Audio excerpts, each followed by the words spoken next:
ചൊല്ലുന്നു. മഞ്ഞളാടുന്ന പൊന്മേൽ മഞ്ഞു കോടിയൊടുക്കുന്നു. വിണ്ണിൽ മേയുന്ന വെൺമുകിൽ വെള്ളിച്ചാമരം വീശുന്നു. ദേവകന്യക സൂര്യതമ്പുരു മീട്ടുന്നു. സ്നേഹകോകിലം ഗായത്രി മന്ത്രം ചൊല്ലുന്നു.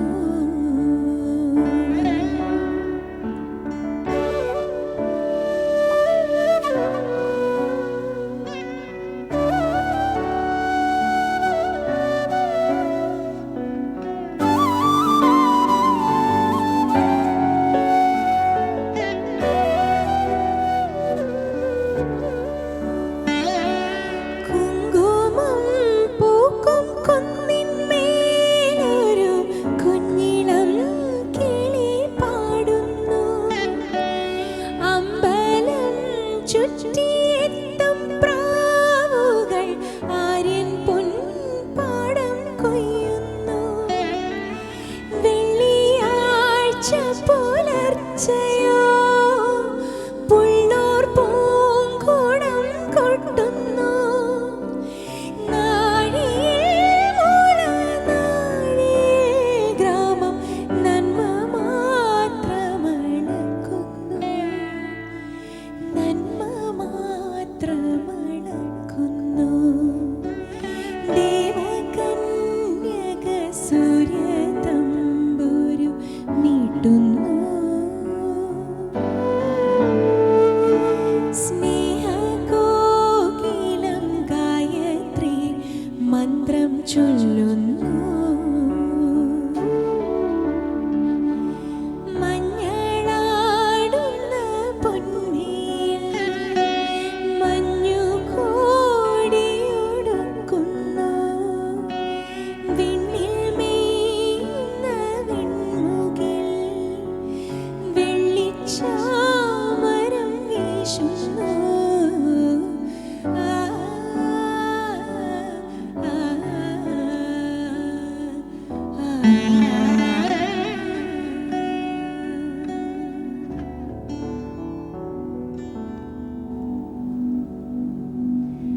മൺമറഞ്ഞു പോയ മ്യൂസിക്കൽ ജീനിയസ് ജോൺസൺ മാഷ്ടെ മുമ്പിൽ എല്ലാ പ്രണാമങ്ങളും അർപ്പിച്ചുകൊണ്ട് ഡ്യുവറ്റിൻ്റെ ഇന്നത്തെ പുതിയ എപ്പിസോഡ് നമുക്ക് തുടങ്ങാം.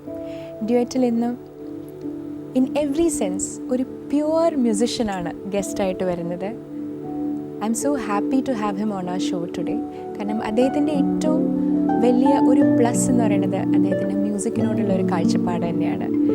Amazingly talented guitarist and music director, A musician all in all. Please welcome Roland Bennett. ഇതിൻ്റെ ആവശ്യമില്ലെന്ന് അറിയാം because I know you for so many years. Hi Venkata, welcome to Duet. Please ഇരിക്കൂ. ഭയങ്കര സന്തോഷം വെങ്കട്ടനെ കണ്ടപ്പോൾ. കാരണം നമ്മൾ തമ്മിലൊരു ഫോർമൽ ഒരു താങ്ക്സിൻ്റെ ആവശ്യമില്ലെന്ന് അറിയാം because I know you for so many years. ഞാനൊക്കെ ആക്ച്വലി പാടി എൻ്റെ കരിയറൊക്കെ തുടങ്ങുന്ന സമയത്ത് തന്നെ വെങ്കട്ടനെ എനിക്ക് പരിചയമുണ്ട്. തൃശ്ശൂർ വന്ന ഉടനെ ഞാൻ ചേതനയിൽ മോഹൻ സിത്താര മ്യൂസിക് ഡയറക്ടർ വായിക്കാൻ വന്ന സമയത്ത് അവിടുന്ന് ഇങ്ങനെ ഒരു +2 പഠിക്കുന്ന ഒരു കുട്ടി പാടാൻ വന്നിട്ടുണ്ടെന്ന് പറഞ്ഞു. പിന്നെയാണ് സുകുമാണി നിലാവ് അതെ വന്നത്. അന്നൊക്കെ സ്ഥിരം ചേതനയിൽ തന്നെയായിരുന്നു. സ്കൂളിൽ ക്ലാസ്സിൽ പോക്കൊന്നും ഇല്ലായിരുന്നു. ഫുൾ ടൈം ചേതനയിൽ തന്നെയായിരുന്നു. എനിവേസ് വെങ്കട്ടനൊരു അമേസിംഗ്ലി ടാലൻറ്റഡ് ഗിറ്റാറിസ്റ്റ് ആണെന്നുള്ളത് എല്ലാവർക്കും അറിയാം. ഇപ്പോൾ you done A lot of movies, എനിക്കൊരു ലൈവ് ഷോസ് ഒന്നും പറയാനില്ല ഉണ്ട് ചെയ്തിട്ടുണ്ട്. പിന്നെ അതേപോലെ തന്നെ ലൈവ് ഷോസിൽ വളരെ ബിസിയാണ്. You doing a lot of stuff ഇപ്പോൾ music wise. Yes, Bennett in the band അല്ലേ? ബെനറ്റ് ഇൻ ദ ബാൻഡ് എന്ന് പറഞ്ഞാൽ I think it is so popular today because മലയാളത്തിൽ ആക്ച്വലി ആ ഒരു ബാൻഡ് എന്നുള്ളൊരു ട്രെൻഡ് ഒരു നീഷ് ഓഡിയൻസിൻ്റെ ഇടയിൽ ഇങ്ങനെ നിൽക്കുന്ന ഒരു ട്രെൻഡായിരുന്നു ഒരു കാലം വരെ.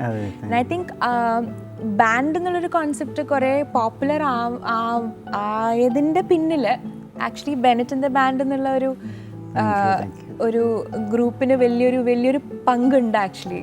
പണ്ട് കൊച്ചു മുതലേ എനിക്ക് ആ ഒരു എന്താ പറയുക, ഈ ഫിലിം സോങ്സ് എൻ്റെ അറേഞ്ച്മെൻറ്റിനെ കുറിച്ചൊക്കെ കുറച്ചൊരു അറിയാമെന്നല്ല, എനിക്ക് ഒരു പ്രത്യേക താല്പര്യങ്ങളുണ്ടായിരുന്നു അതിന്. അതായത് ഇപ്പം ഫിലിം മ്യൂസിക് എപ്പോഴും ഇറ്റ്സ് ബേസ്ഡ് ഓൺ സിറ്റുവേഷൻസ് അല്ലേ. അപ്പോൾ ആ കഥയ്ക്ക് ആവശ്യമായിട്ടുള്ള ഒരു BGMs ആയിരിക്കും അതിൽ വരിക. അതായത് ഞാൻ പറയാം, ഇപ്പോൾ ഒരു നല്ല റൊമാൻറ്റിക് സോങ്, റൊമാൻറ്റിക് സോങ്ങിൻ്റെ നടുവിൽ ചിലപ്പം വില്ലൻ നായകനെ ഗൺ പോയിന്റിൽ ഷൂട്ട് ചെയ്യാൻ വരിക എന്ന് വിചാരിക്കുക അല്ലേ. എന്തായി പാട്ടിൻ്റെ കളർ മാറി അവിടെ. അപ്പോൾ ഇതേ സാധനം നമ്മൾ ലൈവ് സ്റ്റേജിൽ ഇതേപോലെ അനുകരിക്കുമ്പം അത് ആവശ്യമുണ്ട്, കാരണം അവിടെ ഒരു വിഷ്വൽ ഇല്ല. അതെ. അപ്പോൾ നമുക്ക് ആർട്ടിസ്റ്റിൻ്റെ മ്യൂസിഷ്യൻസ് ആയ ഗിറ്റാർ വായിക്കുന്നതും വീണ വായിക്കുന്ന ഇവർക്കൊക്കെ ഇംപ്രവൈസ് ചെയ്യാൻ ഒരു സ്പേസ് അവിടെ കൊടുക്കാമല്ലോ, instead of just imitating the same. നമ്മൾ ട്യൂണിനെ നമ്മളൊന്നും ചെയ്യുന്നില്ല. അപ്പം അങ്ങനെ ഒരു ഇത് ശ്രമിച്ചിരുന്നു ഇതിൽ. ഒരു അറിയേണ്ട ഒരു കാര്യം എന്ന് പറഞ്ഞാൽ, കാരണം എനിക്ക് തന്നെ പേഴ്സണലി എനിക്കറിയില്ല, അതുകൊണ്ട് അറിയാനുള്ളൊരു ആഗ്രഹം കൊണ്ട് ചോദിക്കുകയാണ്. വൈ ഗിറ്റാറിലേക്കുള്ളൊരു വഴിയെക്കുറിച്ചൊന്ന് പറയാമോ? It's a long story actually. വയലിനാണ് എൻ്റെ, ആർക്കും അറിയാത്ത എൻ്റെ ഇൻസ്ട്രുമെൻ്റ് വയലിനാണ് ശരിക്കും. അതെ, അത് ഫാദർ അത് വായിക്കാൻ പറയരുതേ, ഇപ്പൊ ടച്ച് പോയി. വയലിനിസ്റ്റ് ആരും വയലിനില്ല, രക്ഷപ്പെട്ടു. എൻ്റെ ഫാദറും മ്യൂസിഷ്യൻസ് എല്ലാവരും വെസ്റ്റേൺ ക്ലാസിക്കൽ വയലിനിസ്റ്റാണ്. ബ്രദറും ഗ്രാൻഡ് ഫാദറും എല്ലാം വയലിനിസ്റ്റ്മാരാണ് എല്ലാം. അങ്ങനെ ഒബ്വിയസ്ലി യുനോ വയലിൻ തന്നെയായിരുന്നു ഇൻസ്ട്രുമെൻ്റ്. പിന്നെ സ്കൂളിൽ ഒരു ബാൻഡ് ഫോം ചെയ്ത് സ്കൂളിൽ പഠിക്കുമ്പം അങ്ങനെ അന്ന് ആണ് ഇത് ഗിറ്റാറിലേക്ക് മാറുന്നത്. സ്കൂളിൽ നിന്നാണ്. അതെ അതെ, റോക്ക് ബാൻഡൊക്കെ സ്റ്റാർട്ട് ചെയ്തു. അപ്പോൾ പിന്നെ വയലിന് അവിടെ ഒരു സ്ഥാനം ഇല്ലാതെ. അപ്പോൾ പിന്നെ guitar violin is called as the king of instruments അല്ലേ, കേട്ടിട്ടില്ലേ?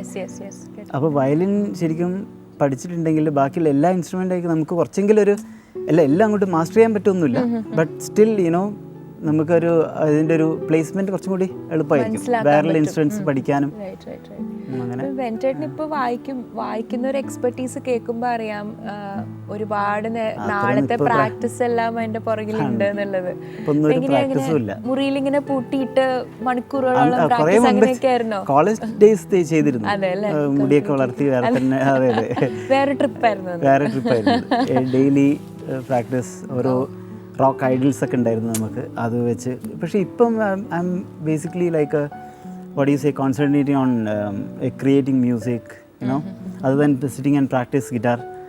ഈ ഗിറ്റാറിലെ സ്പീഡ് വർദ്ധിപ്പിക്കണമെന്നോ അങ്ങനെ എന്തെങ്കിലും അതൊക്കെ ഒഴിവാക്കിയിട്ട് ഇപ്പം like trying to learn about new styles, genres, പിന്നെ how you know like world music, about world music, അങ്ങനെ ഒത്തിരി അങ്ങനെ പഠിക്കാനുള്ളൊരു ഇതിൽ നമ്മളിങ്ങനെ ഒരുപാട് കേൾക്കും. സമയം അങ്ങനെ പോകുന്നത്. ഇപ്പം യൂട്യൂബൊക്കെ വന്നപ്പം നമുക്ക് എന്തിനെങ്കിലും സമയം കിട്ടുന്നുണ്ടോ? നമ്മൾ ഒരു മ്യൂസിക് ജോണറിനെ കുറിച്ച് എടുത്തു കഴിഞ്ഞാൽ പിന്നെ അതിങ്ങനെ ഒരു ബട്ടൺ പ്രസ് ചെയ്താൽ പിന്നെ അതിലായി. പിന്നെ അന്നത്തെ പ്രാക്ടീസ് നിന്നു.